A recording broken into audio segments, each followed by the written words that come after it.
memperkuat organisasi melalui pendekatan psikologi. Nah, ini berarti halus-halus ya, tidak dengan konversi ya, tapi persuasif ya. Nanti kita mau dengar bersama. Mari silakan Bapak Hilman atau Kang, saya sebut apa ya? Ini masih muda banget ya. Ya, dipersilahkan. Waktunya 20 menit ya nanti. Iya. Baik, terima kasih banyak. Saya merasa terhormat jadi bisa bergabung di forum yang luar biasa ini. Pertama saya mau mengucapkan salam dulu. Assalamualaikum warahmatullahi wabarakatuh. Dan Waalaikumsalam. selamat siang semuanya. Waalaikumsalam. Selamat siang. Baik. Nah, ini untuk membuktikan semuanya bersama saya ini boleh emoticon jempolnya dulu dong. Biar saya tahu bahwa yang lainnya masih bersama saya. Boleh pakai hati ya. Wah, tidak hanya jempol boleh ya. Hati, boleh. Boleh hati, boleh apa nih, kebetulan narasumbernya luar biasa nih ya, biar semangat ya siang-siang hari ini. Semangat.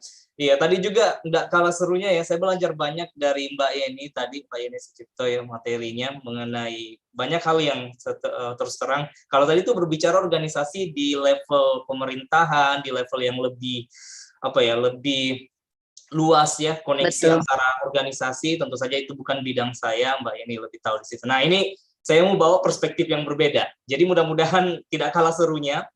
Karena kita akan berbicara tentang individu, bagaimana individu, aspek psikologis dari individu itu mempengaruhi pembentukan sebuah organisasi dan keefektifan orang yang berada di organisasi itu. Nah, saya mau share screen dulu. Wow, luar biasa nih ya, kita udah masuk organisasi, jadi jangan tanggung-tanggung ya, harus seperti apa. Ini gimana ya?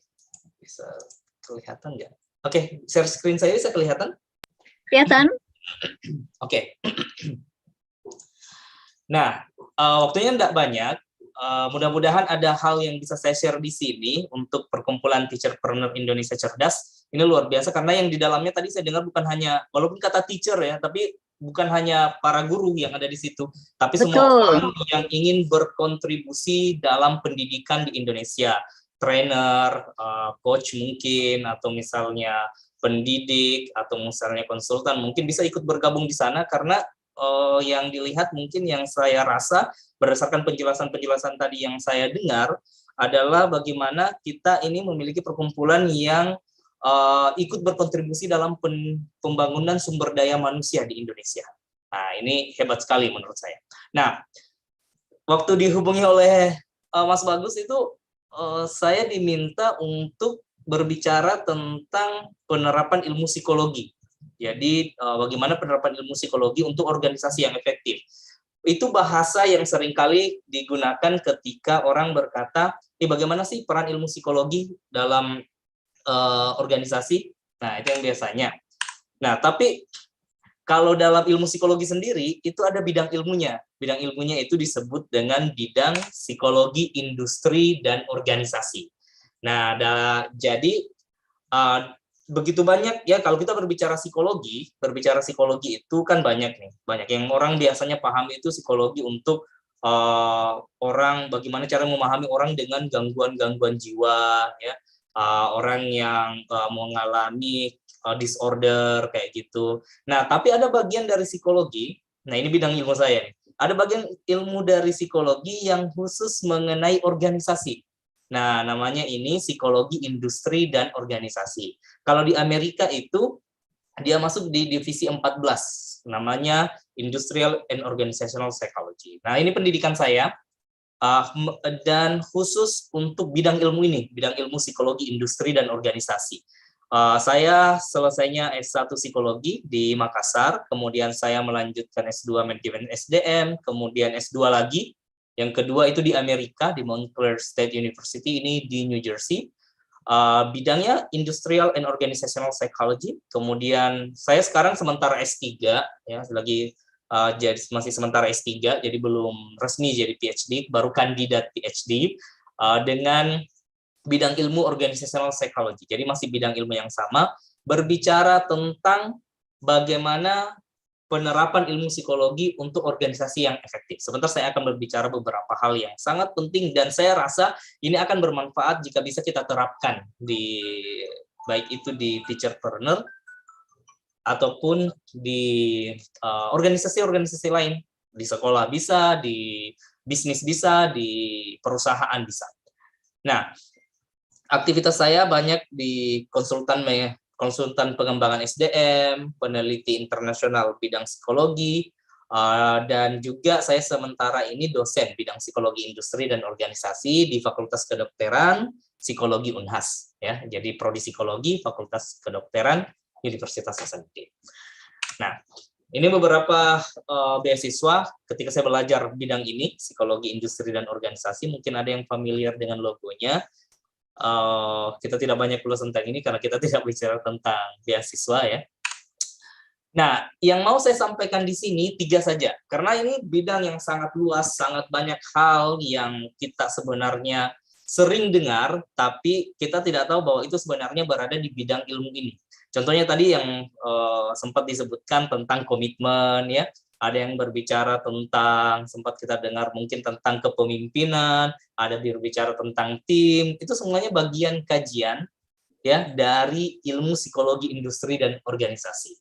Nah, ini, tapi karena waktunya tidak banyak nih, jadi saya hanya akan berbicara 3 hal saja.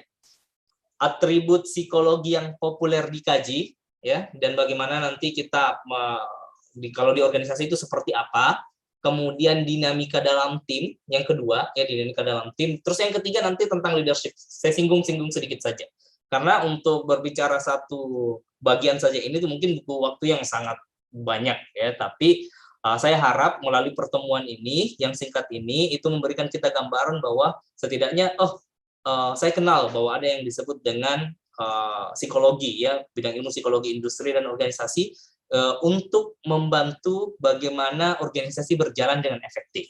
Nah, jadi orang-orang yang pelajari ilmu ini, ilmu psikologi industri dan organisasi itu membantu orang-orang di organisasi untuk bagaimana caranya mereka bisa bekerja dengan lebih efektif, bagaimana organisasi itu bisa berjalan dengan efektif, bagaimana SDM, sumber daya manusia, tadi sempat disebutkan oleh Mbak Yeni, ya, sumber daya manusia, bagaimana sumber daya manusia itu yang direkrut tepat, yang bekerja sesuai dengan yang diharapkan, dan hingga akhirnya mereka harus keluar dari organisasi tersebut. Itu ada alur proses yang semuanya melibatkan ilmu psikologi industri dan organisasi. Nah, ini kalau bisa dilihat ini hanya beberapa, ya, sebagian kecil yang sempat saya temukan di internet, ya. Kalau kita googling apa sih itu bidang psikologi industri dan organisasi, kurang lebih ada yang menyebutkan seperti ini. Ya, ada yang tentang bagaimana kita mengukur kinerja orang, bagaimana kita melakukan rekrutmen. Mungkin ada yang biasa dengar, kita lakukan psikotes, ya, psikotes untuk karyawan yang baru masuk di perusahaan. Kemudian ada analisis jabatan, ada bagaimana caranya kita melakukan intervensi. Nah, ini yang paling penting juga. Kadang-kadang kita seringkali mungkin di tempat kerja kita terjadi. Begitu ada yang bermasalah pada suatu hal, kita terarah pada individunya. Ya, seringkali kita bilang, ini karena memang dia begitu orangnya. Atau misalnya kita bilang, orang ini memang mereka begitu. Yang ini seperti ini, memang mereka seperti ini. Akhirnya kita memberikan label-label negatif kepada orang. Padahal bisa jadi bukan karena persoalan individunya, tetapi karena sistem yang ada di organisasinya itu belum terkelola dengan baik. Jadi mereka itu tidak bisa perform, tidak bisa menunjukkan kualitas terbaik dari dirinya. Nah, makanya ada di bagian lagi dari psikologi industri dan organisasi, yaitu mengembangkan intervensi. Intervensinya ini untuk apa? Intervensinya untuk individu tertentu. Misalnya ada orang yang ada masalah mengoperasikan perangkat tertentu, ada masalah untuk bagian engagement-nya. Nah, itu kita berikan intervensi individu. Ada juga karena tim. Nah, tim juga itu biasanya kita berikan intervensi. Tim, bagaimana orang semuanya secara individu sudah hebat-hebat, yang si A hebat, si B hebat, si C hebat, begitu dibuat dalam satu tim, kok berantakan, nggak bisa kerja, nggak bisa perform timnya. Nah, itu biasa terjadi, sehingga timnya memerlukan intervensi. Nah, intervensi ini bermacam-macam bentuknya. Ada yang bentuknya orang biasa bilang, yang paling sering ya, training. Nah, tapi training itu bukan jawaban untuk semua masalah. Ya, biasanya orang, oh dia bermasalah di sini, training. Ini dikasih ini mau dikembangkan kemampuannya di training. Padahal belum tentu solusi dari masalahnya itu adalah training. Bisa jadi mereka membutuhkan coaching, bisa jadi membutuhkan perubahan sistem, bisa jadi juga karena ada isu mengenai ketidakadilan di organisasi.